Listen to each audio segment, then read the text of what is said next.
Saudara-saudari yang terkasih, kita jumpa lagi dalam Pelita Hati hari ini, Minggu 12 Maret 2023, hari Minggu Prapaskah yang ketiga.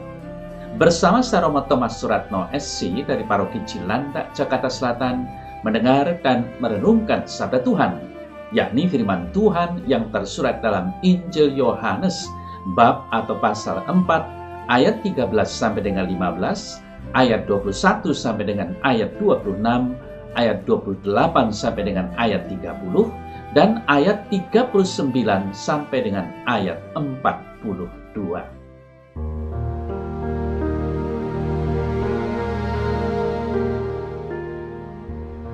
Pada suatu saat, Yesus bertemu dan berbicara dengan perempuan Samaria dan berkata, "Barang siapa minum air ini, ia akan haus lagi. Tetapi barang siapa minum air yang akan kuberikan kepadanya, ia tidak akan haus untuk selama-lamanya. Sebaliknya, air yang akan kuberikan kepadanya akan menjadi mata air di dalam dirinya, yang terus-menerus memancar sampai kepada hidup yang kekal." Kata perempuan itu kepadanya, "Tuhan, berikanlah aku air itu, supaya aku tidak haus dan tidak usah datang lagi ke sini untuk menimba air." Setelah itu, kata Yesus kepadanya, "Percayalah kepadaku, hai perempuan, saatnya akan tiba bahwa kamu akan menyembah Bapa bukan di gunung ini dan bukan juga di Yerusalem. Kamu menyembah apa yang tidak kamu kenal, kami menyembah apa yang kami kenal. Sebab keselamatan datang dari bangsa Yahudi. Tetapi saatnya akan datang dan sudah tiba sekarang, bahwa penyembah-penyembah benar akan menyembah Bapa dalam roh dan kebenaran, sebab Bapa menghendaki penyembah-penyembah demikian. Allah itu roh, dan barang siapa menyembah Dia harus menyembahnya dalam roh dan kebenaran." Jawab perempuan itu kepadanya, "Aku tahu bahwa Mesias akan datang, yang disebut juga Kristus. Apabila ia datang, ia akan memberitakan segala sesuatu kepada kami." Kata Yesus kepadanya, "Akulah Dia yang sedang berkata-kata dengan engkau."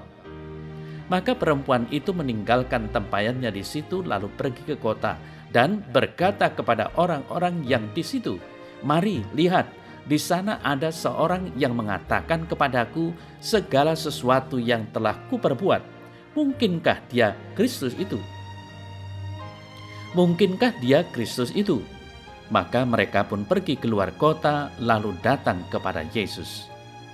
Banyak orang Samaria dari kota itu telah menjadi percaya kepadanya karena perkataan perempuan itu yang bersaksi, "Ia mengatakan kepadaku segala sesuatu yang telah kuperbuat."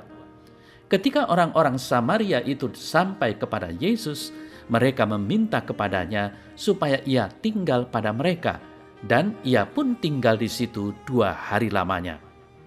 Dan lebih banyak lagi orang yang menjadi percaya karena perkataannya, dan mereka berkata kepada perempuan itu, "Kami percaya, tetapi bukan lagi karena apa yang kau katakan, sebab kami sendiri telah mendengar Dia dan kami tahu bahwa Dialah benar-benar juru selamat dunia."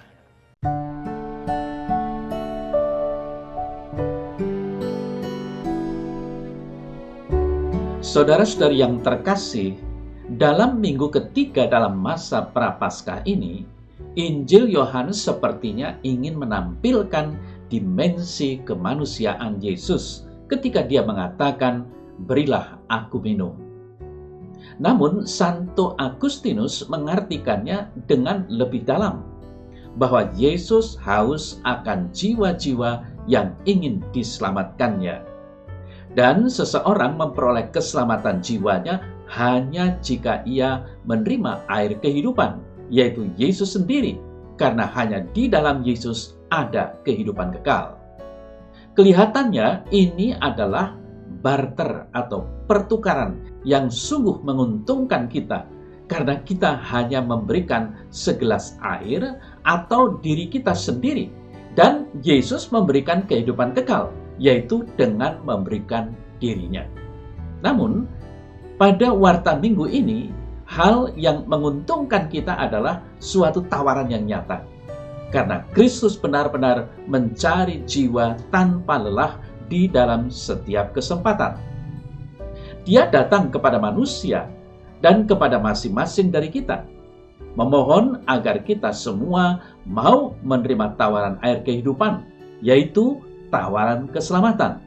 Sehingga kita manusia dapat memperoleh apa yang menjadi kehendaknya, yaitu kebahagiaan dan sukacita di dunia dan kebahagiaan abadi di surga. Saudara-saudara yang terkasih, Paus Benediktus ke-16 dalam pesan surat Gembala Prapaskah Kepausan tahun 2011 menuliskan, hari Minggu ketika menampilkan bagi kita di dalam liturginya, Yesus yang mengajukan permintaan kepada wanita Samaria, berilah aku minum. Sabda Tuhan itu mengungkapkan bela rasa Allah terhadap manusia, baik laki-laki maupun perempuan, dan mampu membangkitkan di dalam hati kita kerinduan akan anugerah mata air di dalam dirinya yang terus-menerus memancar sampai kepada kehidupan yang kekal. Inilah anugerah Roh Kudus yang akan mengubah orang-orang Kristiani menjadi penyembah-penyembah yang sejati, yang mampu berdoa kepada Bapa dalam roh dan kebenaran. Hanya air inilah yang mampu memadamkan kehausan kita akan kebaikan, kebenaran, dan keindahan. Hanya air inilah yang dianugerahkan Putra kepada kita, dapat menyirami gurun gersang jiwa kita, yang tidak akan bisa tenang sebelum menemukan Allah. Sebagaimana kata-kata kesohor Santo Agustinus itu mengungkapkannya, mari kita bersama-sama menimba sabda Allah bersama-sama, sehingga kita dapat disegarkan kembali oleh air kehidupan dan minum tanpa henti dari sumber air kehidupan. Saudara-saudari yang terkasih, kalau kita membaca perikop ini secara teliti atau mendengar warta ini dengan saksama, terutama kalau kita membaca versi panjang, maka kita akan melihat adanya tahapan dalam mengenal Yesus, dari tahap perkenalan sampai tahap menjadi pewarta. Perempuan Samaria itu mengenali Yesus sebagai salah satu dari umat Yahudi. Semakin lama, percakapan dengan Yesus membuka jati diri perempuan itu, yaitu seorang pendosa, yang pada akhirnya membuka suatu kebenaran yang baru, yaitu Yesus adalah seorang nabi. Kesadaran akan dosa ini menjadi elemen penting sebelum masuk ke tahap yang lebih mendalam dengan Yesus, karena persahabatan yang lebih dalam dengan Yesus menuntut hal atau nilai yang sama. Kalau Tuhan adalah kudus dan tidak berdosa, maka satu-satunya yang memisahkan manusia dengan Tuhan adalah dosa. Jadi, kalau manusia ingin berteman dengan Tuhan, hanya ada satu cara, yaitu meninggalkan dosa yang telah dilakukannya dan mengikuti jalan Tuhan, yaitu jalan kekudusan. Saudara-saudara yang terkasih, walau perempuan Samaria ini tahu bahwa Yesus adalah seorang nabi, namun ini bukanlah kebenaran yang lengkap. Yesus menginginkan kebenaran yang penuh untuk perempuan ini. Percakapan tentang kebenaran tempat penyembahan membuka suatu kebenaran yang baru dan hakiki, yaitu bahwa Yesus adalah Sang Mesias. Kebenaran ini adalah kebenaran yang membebaskan, kebenaran yang menggembirakan, sehingga perempuan ini tidak mampu untuk menyimpannya sendiri.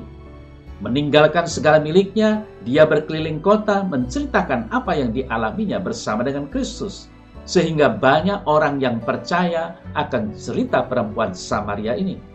Namun, orang-orang yang percaya akan cerita perempuan Samaria ini tidak puas hanya mendengar cerita dari sumber kedua. Mereka ingin mengalami Yesus secara langsung, sehingga mereka akhirnya menjadi percaya. Dalam kepercayaan yang berdasarkan pengalaman bersama Yesus tidaklah sia-sia. Mereka siap untuk menjadi pewarta sama seperti perempuan Samaria itu. Lalu, saudara saya yang terkasih, bagaimana dengan kita? Apakah kita telah mengalami perjumpaan dengan Yesus yang mengantar kita kepada pertobatan dan mengantar kita kepada seluruh kebenaran? Siapkah kita diutus dan mewartakan kabar gembira? Jangan lupa, mewartakan Kristus bukanlah pilihan. Itu adalah perintah, seperti yang diperintahkan Kristus dalam Matius 28 ayat 19 sampai dengan 20. Karena itu pergilah, jadikanlah semua bangsa muridku dan baptislah mereka dalam nama Bapa, Putra, dan Roh Kudus. Dan ajarlah mereka melakukan segala sesuatu yang telah kuperintahkan kepadamu. Dan ketahuilah, aku menyertai kamu senantiasa sampai kepada akhir zaman.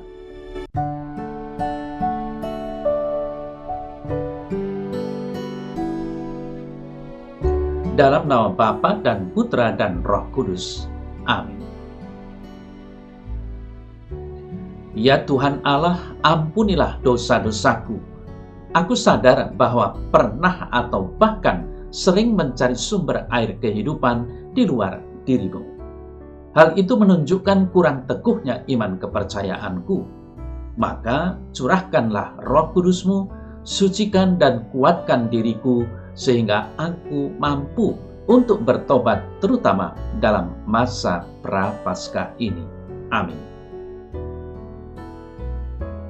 Semoga Allah yang Maha Kuasa memberkati saudara dalam nama Bapa dan Putra dan Roh Kudus. Amin.